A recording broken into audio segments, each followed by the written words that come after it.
Hello, hello, beautiful soul. Welcome to my channel, The Power of a Set Mind. Thank you so much for taking the time to watch this video. If you find it engaging, please consider subscribing and leaving your comments or questions below. I truly appreciate you. Today, we're talking about addiction and the illusion of freedom it provides. This subject is incredibly close to my heart. I lost a dear cousin to addiction at 40. We were the same age. I have also witnessed countless of beautiful men and women start down this difficult path at a very young age. And it is truly heartbreaking for me. Please know that what I share comes from my personal experience, extensive study, and observations from working with hundreds of people throughout my career. Addiction may often begin early in life, frequently stemming from emotional unfulfillment. For example, when children are fussy, they often have a need they cannot voice or even understand. Usually giving them attention or being available to listen and help them problem solve if they're old enough to speak resolves most issues. However, if parents are unable to understand their child's need, perhaps feeling overwhelmed and overworked themselves, they might resort to quick fixes instead of their presence, like offering cookies or a movie or video game to appease a cry for help. Over time, the child may start seeking this item independently to calm down. This can form habits and patterns that extend into the future. A child who hasn't learned to process feelings and find satisfying solution with a parent may continue seeking entertainment or instant gratification through food, drinks, friends, or shopping to cover insecurity and fulfill emotional needs. As children grow into adulthood, they face bigger problems, heartbreaks, delusions, losses. They will likely look for stronger ways to find the relief from the emotional and fulfill hunger they have carried with them since childhood. In a society geared towards quick and easy instant gratification, they might form addictive habits, often using substances or practices to calm down or fit in, believing they are in control. Sadly, most people struggling with addiction don't believe they are addicted, or they genuinely think they can stop anytime. This is true up to a certain point. You can often reverse course and return to your empowered self.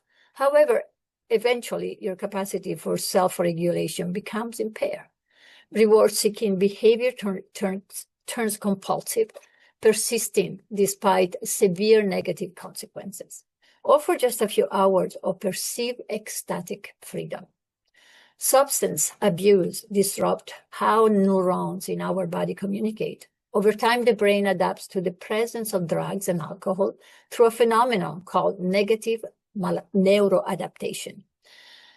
Thanks to advancement in science and technology, we are continuously learning more about our amazing and sophisticated bodies. While we once believed our brains could only learn up to adolescence, deeper study in neuroplasticity shows us otherwise. Neuroplasticity is the brain's ability to change and adapt by reorganizing structure, functions, and connection based on the stimuli it receives.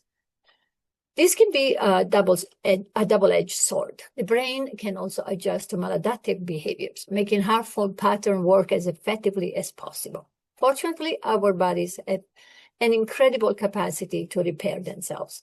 It is possible to restore brain health after active addiction by using techniques that create new positive habits.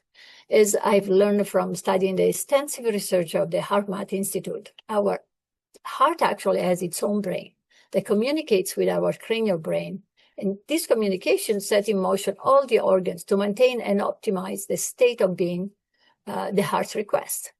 It seems to me that healing our heart will signal to the brain that we want to be in a natural, healthy, and true state of bliss. In turn, the brain will begin remapping the body, reactivating a healthy sequence for all our organs to start producing the chemicals needed for optimal health.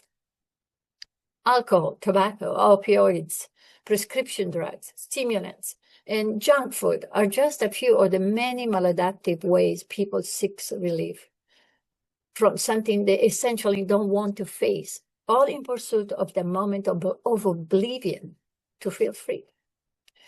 If you've seen some of my other videos, you know I am a firm believer in our body's power to heal itself, and our thoughts' power to build our reality. As Henry Ford wisely stated, whether you think you can or you think you can't, you're right.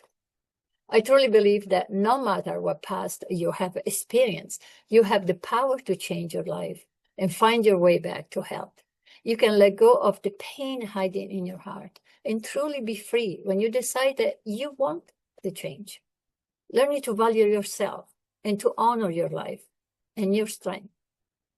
I'm not saying that it is easy, but I know that it is possible.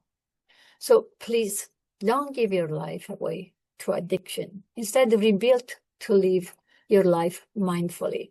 You will probably need help, and you will be surprised how magnificent it is being alive and present. You have power in your beautiful soul. Be in the light of your magnificence and be the change. See you soon.